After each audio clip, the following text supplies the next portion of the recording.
Hey everybody, I'm Jason Mefford, and I'm here with Brad Miller as we are walking a spiritual path. And today we thought we would kind of follow up. I know there's been some breaks in some of the different podcasts, but we wanted to get back to probably the last of the cardinal elements, which we haven't talked about Earth yet. So we've already in previous episodes, we've talked about the elements of fire, of air, and of water. But today we want to talk about Earth.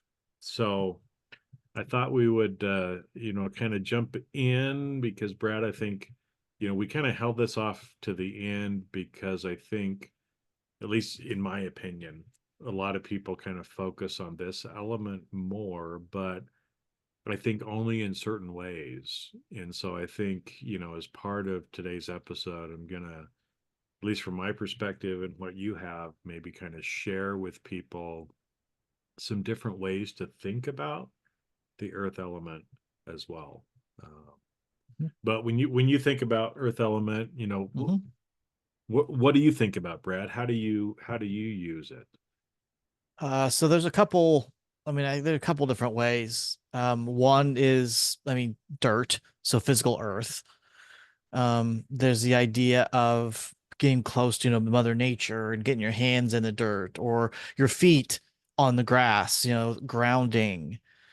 So that's part of it. To me, nature is part of it. So trees, are part of kind of this earth thing, being out in the woods, some of those things that I like to do. And we'll talk about, crystals and rocks, um, are things that, kind of are associated with Earth. And I know some crystals, some gems can have other elemental connections as well. But by and large, they all come from the Earth. So there is that tie to the Earth. um, kind of when you get there. And I think a lot of people, kind of crystals in particular, are what people think about rocks when they think about Earth. Um, you know, whether it's crystals like this, I've got some towers and stuff in the back here, um, or different things like that. So again, there's different parts of it for me anyway. Um, and again, I try to use a little bit of all of them to some extent. Because it's very easy. I think Earth is very easy to incorporate into your life. So, Well, and I think a lot of times, that word grounding comes in a lot because there's the concept of earthing or grounding, like you kind of said, of putting your feet in the grass, digging in the dirt with your hands, hugging a mhm, tree, going for, a walk, touching the plants, gardening, that kind of stuff.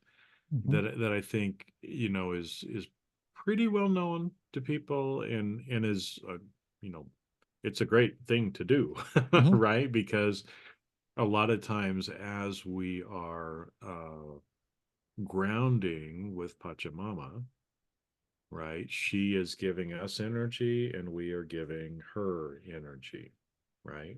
And a lot of times, some of the, I don't want to necessarily say negative energy, but the energy that no longer serves us, mhm, right, is actually very helpful for her.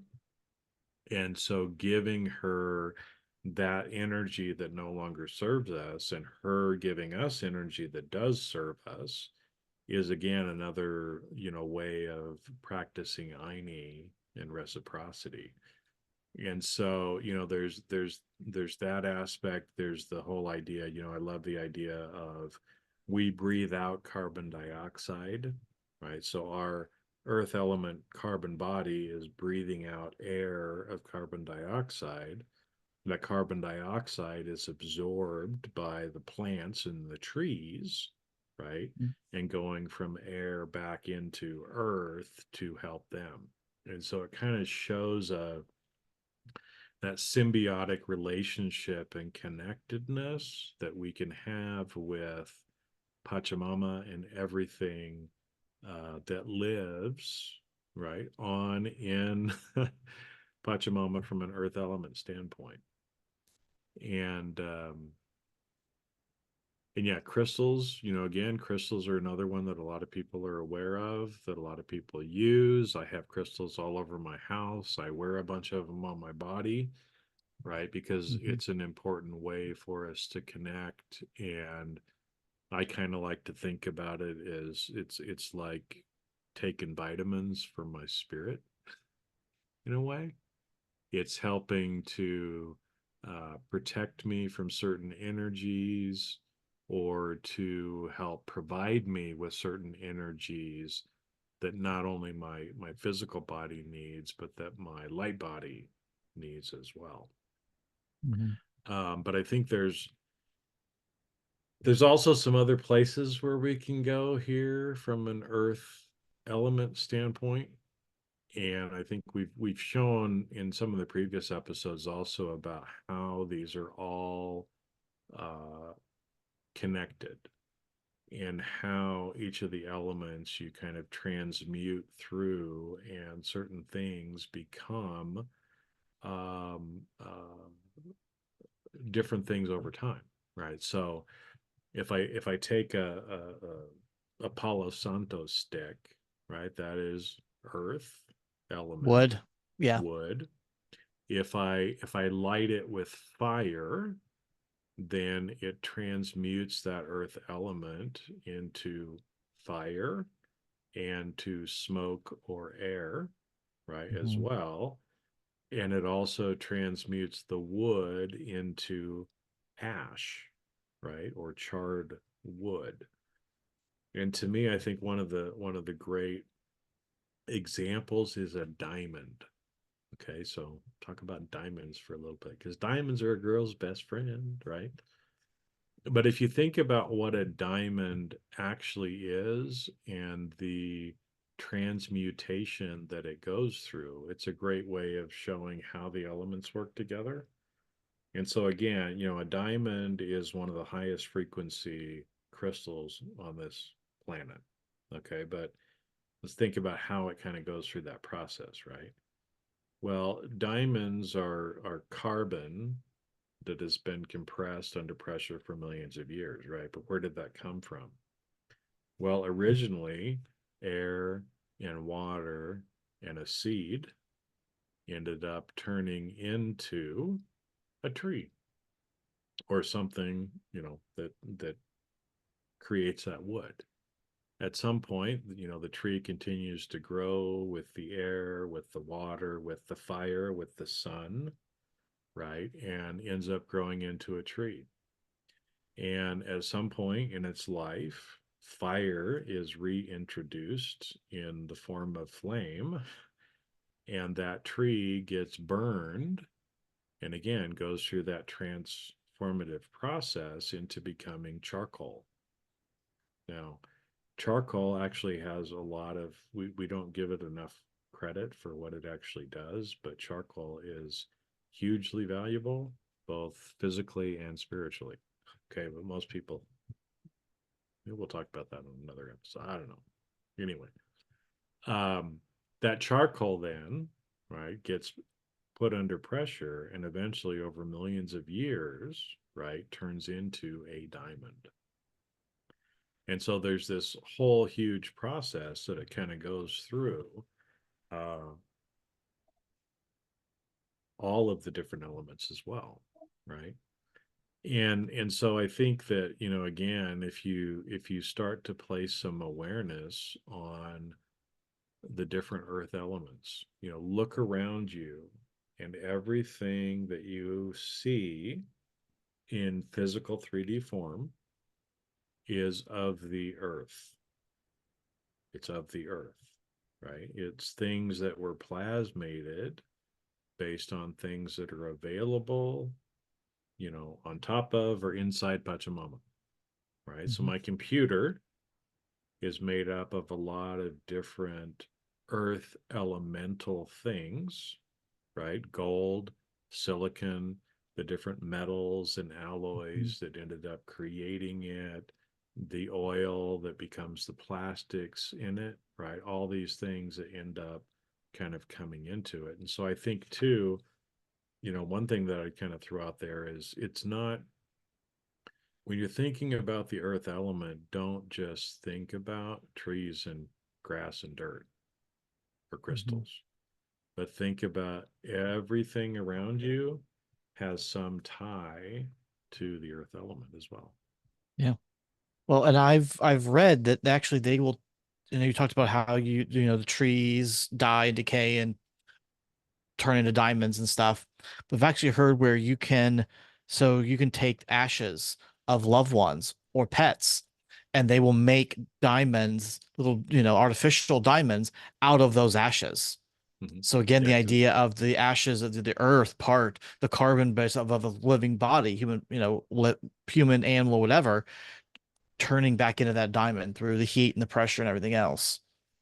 well, and this is one too, and I think earth element is easier to kind of talk about this concept, but and I know for some people listening, this might be something that is like shocking or hits on some belief system that you have, but um, the term is life eats life. Life Mhm. eats life. Okay.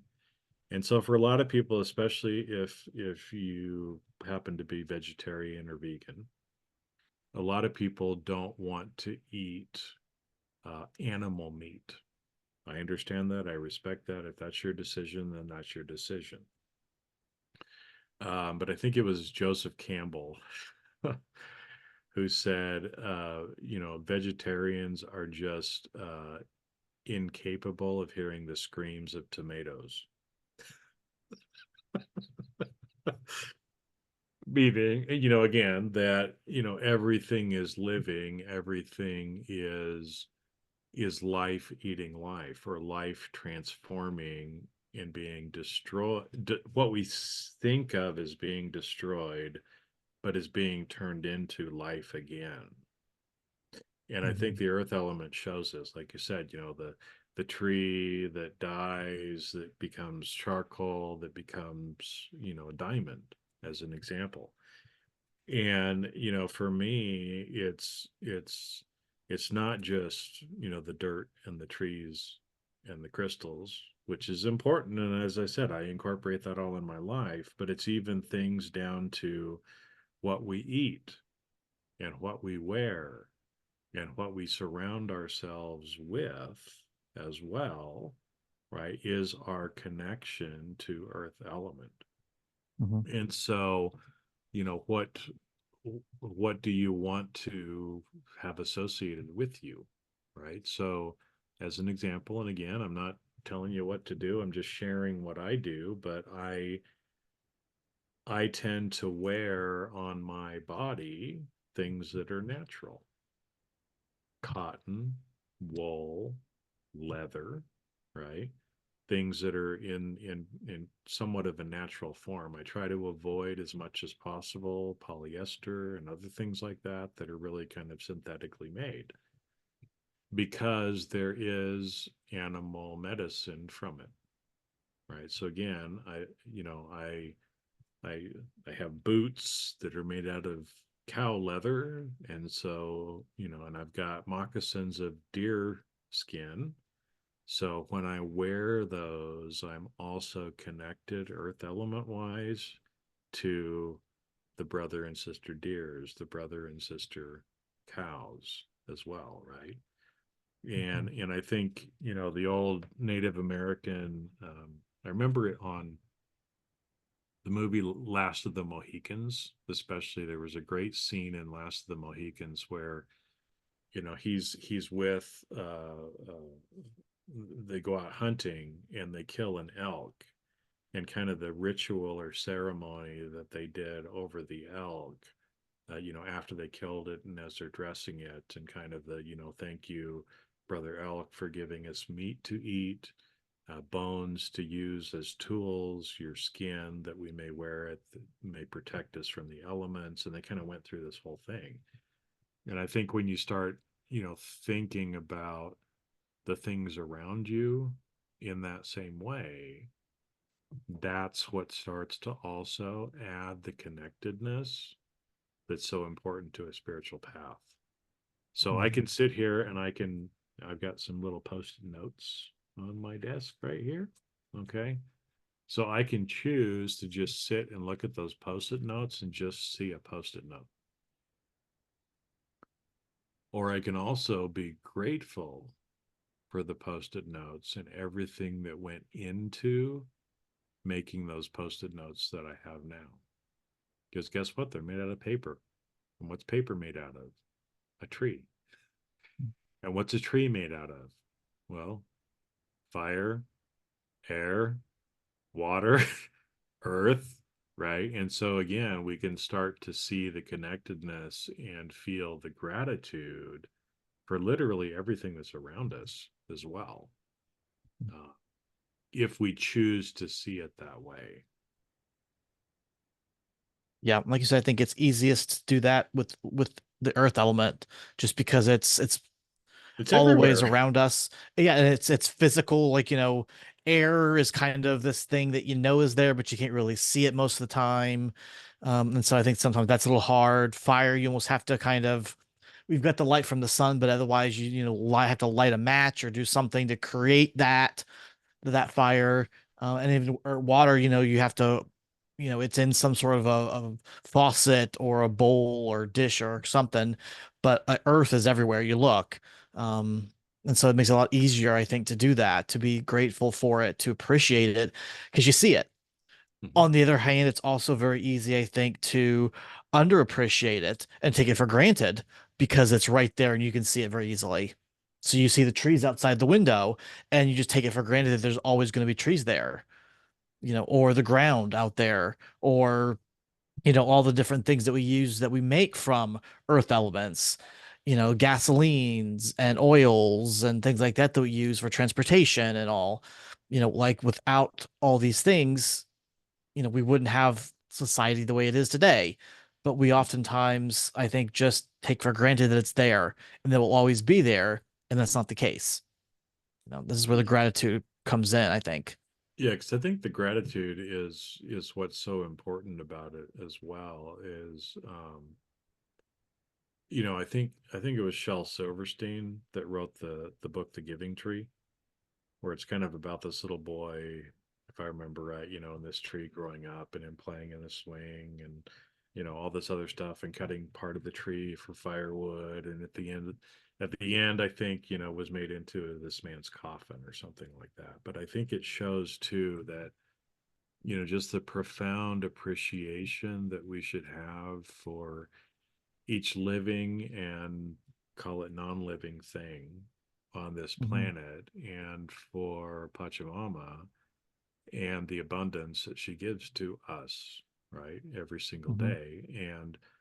And part of that, I think, is in the gratitude that we show, but also in the lack of unnecessary consumption, Mhm.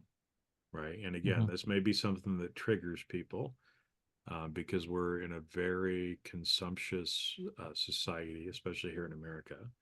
And this is something I'm working on myself, is trying to only use or have the things that I need to have, and to reuse, repair, recycle, upcycle, things that I can, so that we don't have to take more from nature than is really Mhm. necessary.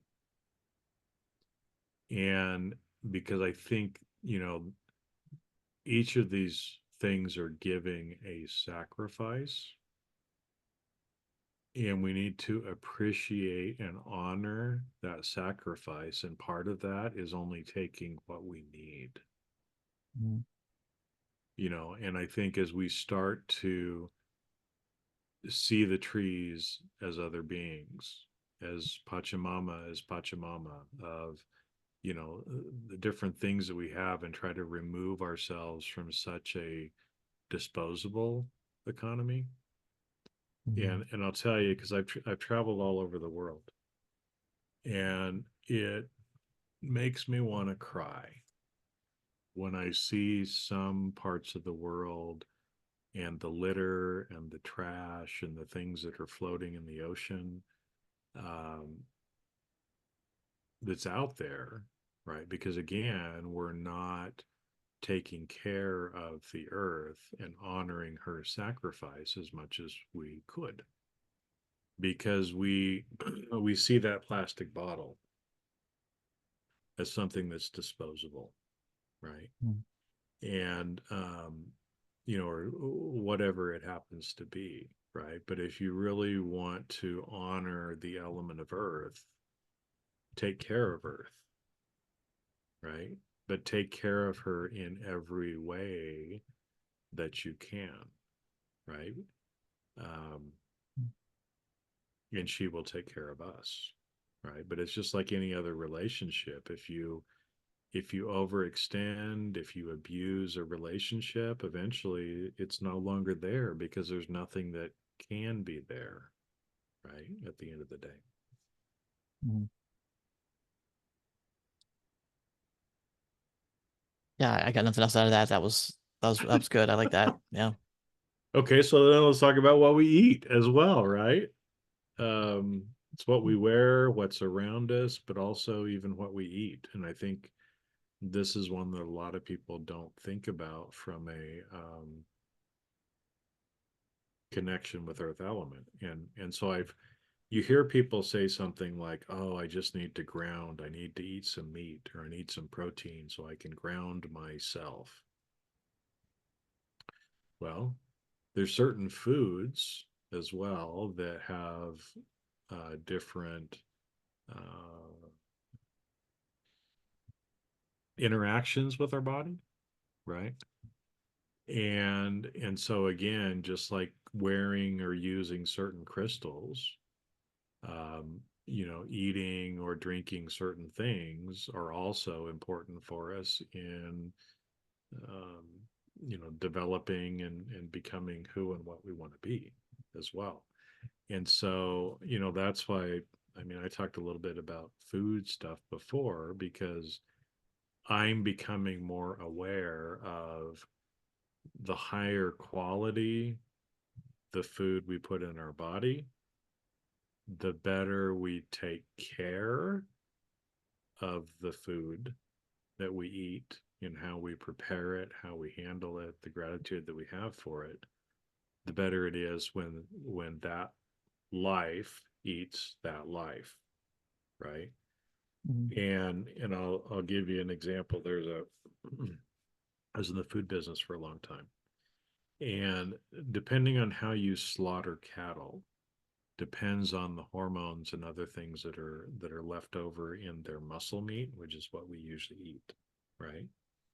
And so if they're startled and a bunch of cortisol and other stuff goes out into their muscle meat Mhm. just before they die because they're scared, um, then that transfers into the people who eat that meat.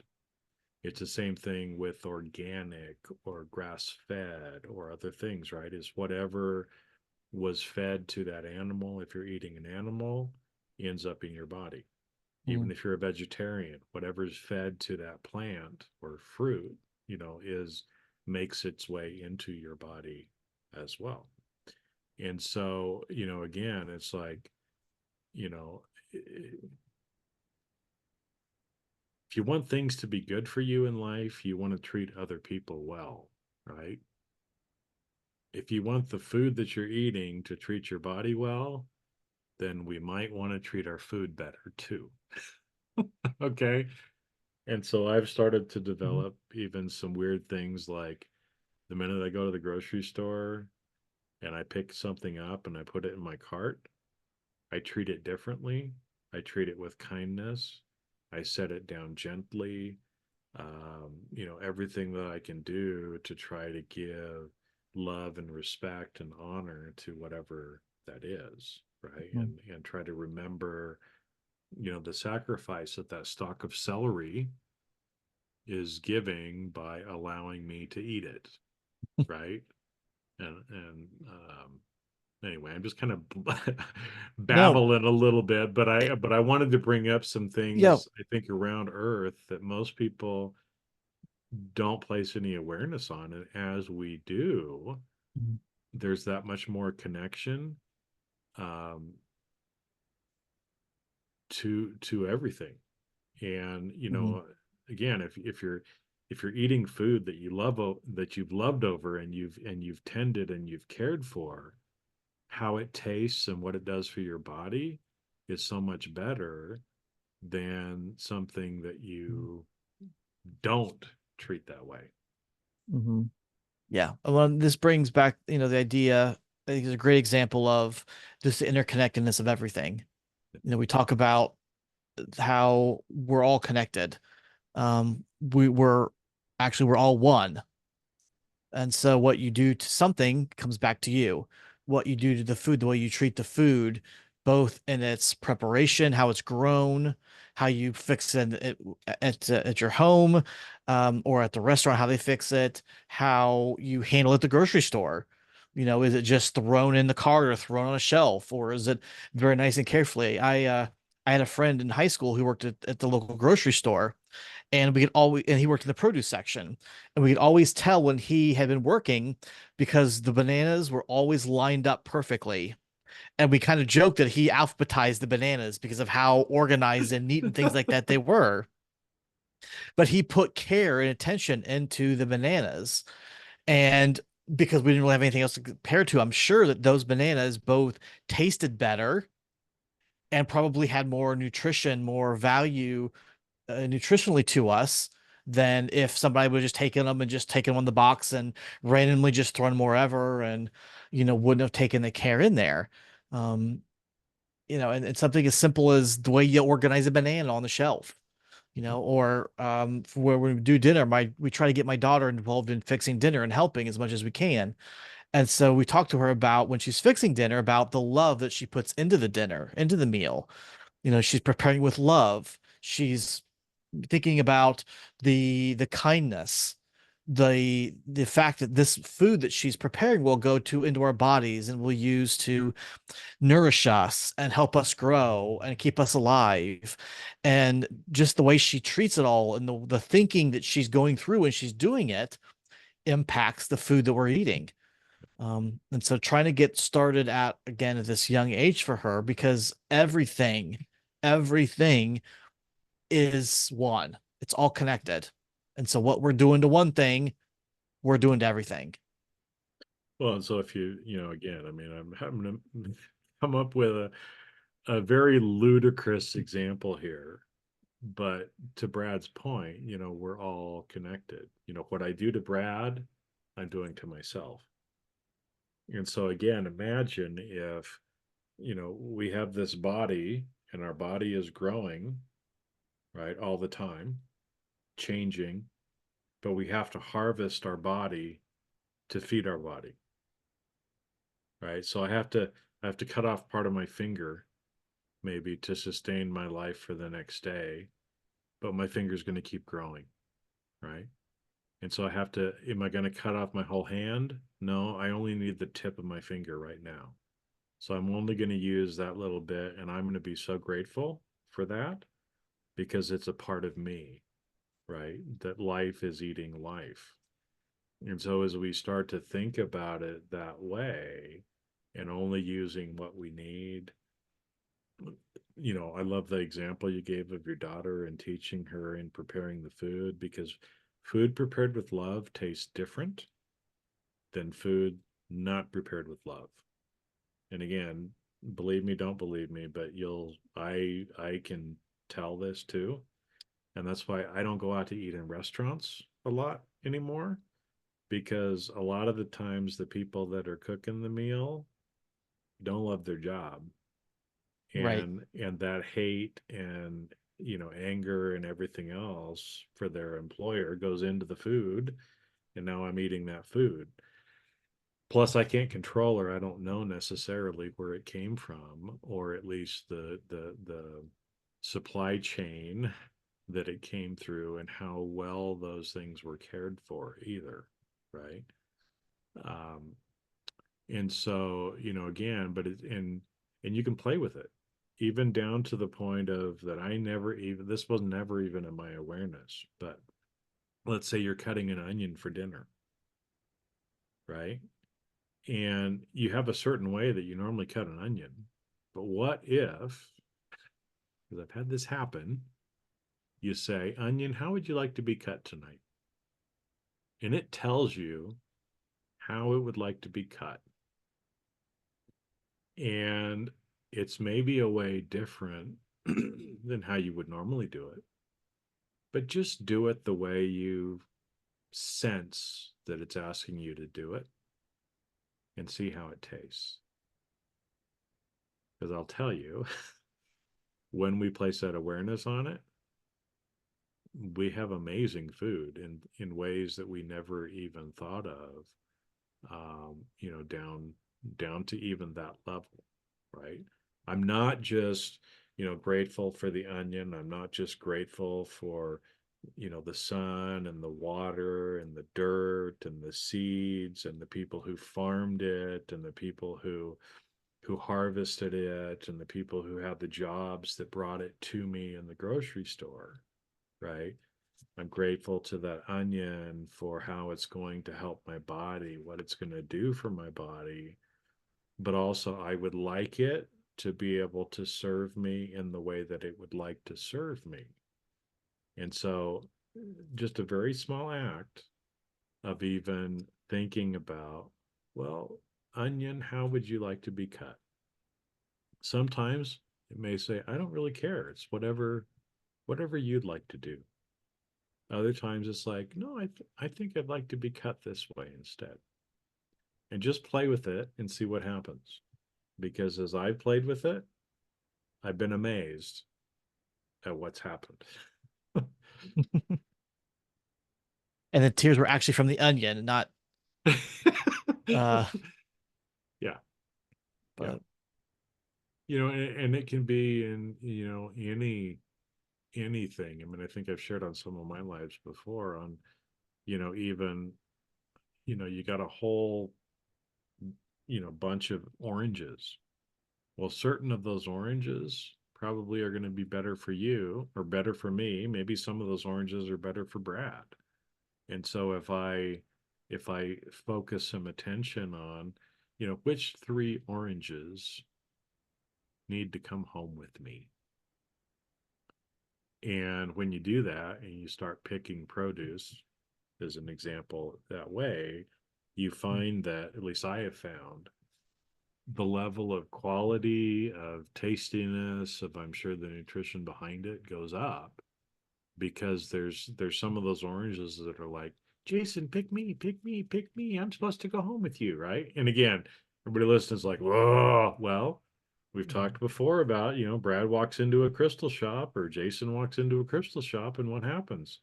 Sometimes the crystals talk to you. They look at you, they say, Hey, Brad, I'm supposed to come home with you.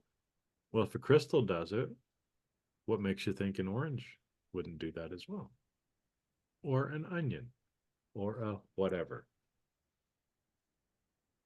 no, no. Again, I always when I go to the grocery store, I kind of just go by what seems right, what feels right. I probably have a list of things I'm looking for. So, there's some, I need a gallon of milk, let's say. But which gallon of milk do I take? Which jug do I take? Do I take this one over here? Do I take this one over here? Do I take a different brand, maybe? Or, how do I decide what I'm going to take with me? And it's often kind of which one I just feel drawn to. Um, and sometimes it's the one that I usually take, and it's the one that's in front of my face. But sometimes I was like, I think I need to get the organic, one. And this happens with eggs. Like I would always usually always get, just the generic large egg carton, a carton of large eggs from the grocery store. And now, just in the past month or so, something's like, you should probably be taking a different one. And so now I've got some that are, organic grass fed sort of stuff. And just because that was what I was drawn to. Um, and so it sounds crazy when you talk about an onion calling to you and say, Jason, take me home, or I want you to cut me on the bias versus, this way. Across the But grain, yeah. Yeah. right, but part of it is part of this thing is getting out of what seems crazy and what seems silly, all the preconceived notions that you may have about that, or what you think others are going to think about you if they knew that you're talking to your onions, and instead just leaning into it, just allowing yourself to play with it, not worrying about what people think, and just talking that onion, or feeling those berries and see which pack of berries is the one to come home with you. Um, if you Well, I do think, that, if you start to listen, I think you'd be amazed at what you start to notice. I know I have. yeah, and I know I have too. And I think it's, what's interesting is, leaning into what you need and listening to what you need from an earth element standpoint, right? And so again, it's going to be different for everybody. Some things are going to resonate with certain people more than other things do. Um, and over the course of time, different things may resonate with you for different reasons as well. Right? So there's a whole thing like when, women are pregnant, sometimes they will crave certain Mhm. foods. And sometimes it doesn't really make sense. Like, really, you want that? What? Well, it's because it's their body and probably the baby kind of saying, look, I need this. So give me pickles and ice cream, right? That's the old joke, right? Um, because there's something in those pickles and ice cream that the mother and the baby needs, right? That she's not aware of necessarily consciously, but she just does it. And so, it's the same way. We've tried to talk about a lot of different things that are earth element related. Well, now lean into those things that seem to be calling to you, that you get those little intuitive hits on. Mhm. If you feel like hugging a tree, go hug a tree. And who cares what anybody thinks of you hugging a tree, right? I Mhm. mean, most places in the world now, if you go up and hug a tree, some people are going to kind of look at you and go, oh, tree hugger. But they're not going to run up to you and say, get off that tree, right?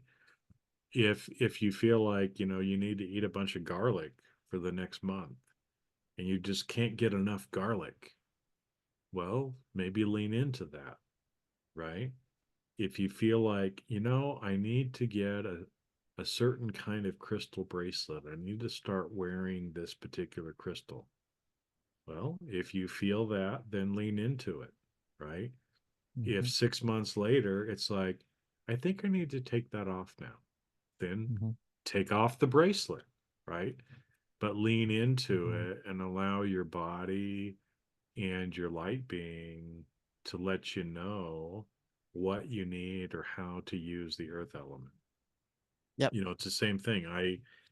Simple example, I think I told you I've got boots on right now. It's like, I don't need a pair of work boots, but one of the guidance that I was given is buy leather work boots. This brand, this kind. Okay. Mm. Now, the ironic thing is, it's the same kind of work boot that my dad wore almost the whole time I was growing up. Interesting. But it Mhm. wasn't from that. And again, it's like, I sit in my house most of the time.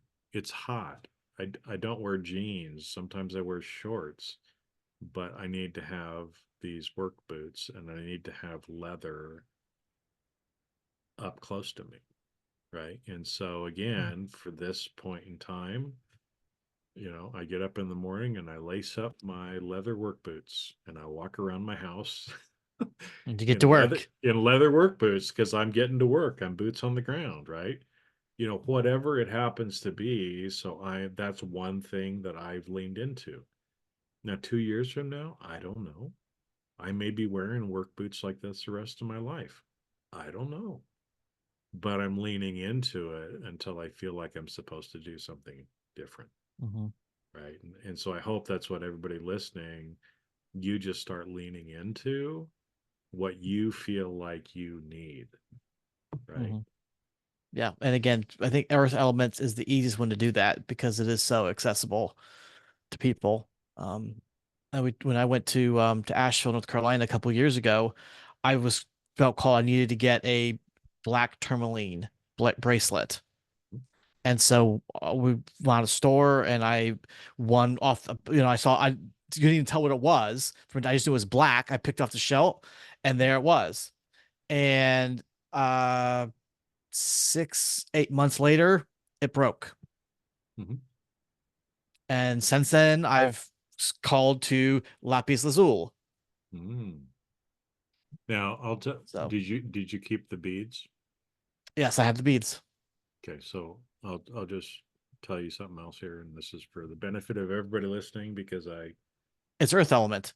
It's it's just earth element, and here's the thing too is actually in some cultures, like I know in Russian culture, I was told that when certain things break, especially like if a plate breaks, it's a good thing, right? It's a positive kind of omen. And so, myself wearing lots of jewelry too, it's sometimes things break. And what I have been told is better your bracelet than you. Better your yeah. bracelet than you. And so here's the thing is that we don't, and this kind of does go along with what we're talking about. I have a black tourmaline. It's one of the ones that I wear all the time too. And it's not just broken, it's literally exploded on me. Now, what do I mean by that? Well, one time I was just walking in my bedroom, nothing touching it, right? Short sleeve shirt, nothing on, not bumping myself, nothing. All of a sudden, my bracelet explodes and the beads go flying all over my room. So I get down on my hands and knees and I pick them all up, find them Mm-hmm. all. So something happened to me and that bracelet took the brunt of it. So I am grateful to my bracelet for doing its job in whatever it was. I don't have to know what it was. I very carefully pick up all the beads and I restring it when I feel like I'm supposed to, right? And so again, it's like this happened to me again. I was traveling and I get to probably the first hotel and boom, it does it again in the hotel room. So I'm gone for 2 weeks, but so I don't have my jewelry making stuff there. So I pick them all up, put them Mm-hmm. a little plastic bag, and so I can take them home with me. The grateful Mm-hmm. again, better my bracelet than me. Thank you, bracelet, for your sacrifice. Mm-hmm. And I get back home, probably go a week or two without having it strung, and then all of a sudden one day it's like restring it, wear it again, right? So I pulled it out, put it back together, put it back on my wrist, right? And so again, it's interesting, but even like I said, something like a piece of jewelry, right? We can Mm-hmm. think of just like that onion, or just like that cow that we're eating, Mm-hmm. or the celery or tomatoes that we're eating, right? Is it's like those earth element things are sacrificing for us, right? And so the gratitude that we have back, the love and the respect that we give, the way we treat things as well. It's Mm-hmm. like if I buy something and then I just kind of throw it all around, right? But the better I take care of even things like my little coffee mug here. Again, it's like people would be like, "Well, that's an inanimate object." Well, this little coffee mug helps me a lot every day, right? And I love it, and I wash it, and I take care of it, and I don't throw it around. I'm gentle with Mm-hmm. it. I try to be respectful with it, right? And the more that I practice with even what people would say is are inanimate objects, the more of a connection I have with the cup. Now, again, people are going to be like, why do you want to have a connection with a coffee cup, Jason? That's just crazy. Well, because the coffee cup is not just a coffee cup. It's made up of elements from Pachamama. So as I take care of this inanimate object made of earth element from Pachamama, I am also taking care of her, right? Mhm. And so again, it's like you want to do some damage, go pick on somebody's kid and see how that goes for you, right? If you love someone or if you want to be respectful of someone, you respect their offspring, you treat their children with respect. Everything around us, if you will, is a child of Pachamama. And the more we only take what we need, respect what we have, treat it with love and kindness, we're also treating Pachamama with love Mhm. and kindness in doing that. And so, again, like my washing the dishes and other examples of things like that, the little things that we Mhm. do have a much bigger spiritual impact than most people actually realize. And how we do it with the love and intention that we do it is part of your spiritual path. Yep. Intention is so important. And I know that was one of the first episodes, I think, way back when, was about intention. So maybe not a bad idea to go back and listen to that one again. Um, there may be something in there that maybe hear a little bit differently this time than the first time now. Because if you've gone through it, I think we're almost episode 70 now. So a lot of things have happened and a lot of changes in you as a listener to this. So just a suggestion. I find it interesting. So that's what we got about the earth element today. Probably a little bit more than what you had thought about, because like we said, Hmm. I think we just wanted to talk about it in a way that's a little bit different than what most people are used to talking about or used to thinking about. But again, ultimately, a lot of it comes back to the intention, the Hmm. connectedness, the gratitude, and again, these are all things that again are part of our spiritual path. It doesn't Hmm. matter if you've sat down for 4 hours of meditation and om, and you have a clear head, and then you get up and kick the dog, or, throw a plate across the room and smash it in anger, right? The 4 hours did you no good. Not that it didn't do you any good, but it's those other little things. It's not sitting on the mat for 4 hours. It's having the interaction, the connectedness with other humans and with other things around us that really proves and shows and helps us on our spiritual path. Well, and with that, hopefully you guys all found some good stuff here with all these elements we went through. If you like the series, the idea of going through stuff, let us know. If you want us to do more kind of going through series like that, if that's something that you find beneficial, we'd love to hear about that. If you thought it was stupid and you don't want to hear about us again, keep it to yourself. No, just kidding. Let us know. Again, it's all beneficial, and we want to make sure that we're doing stuff that's good, you guys are going to find helpful and useful. So, with that, we will wrap up for today. Have a great week, and we will catch you guys on the next episode. All right. See you, everybody.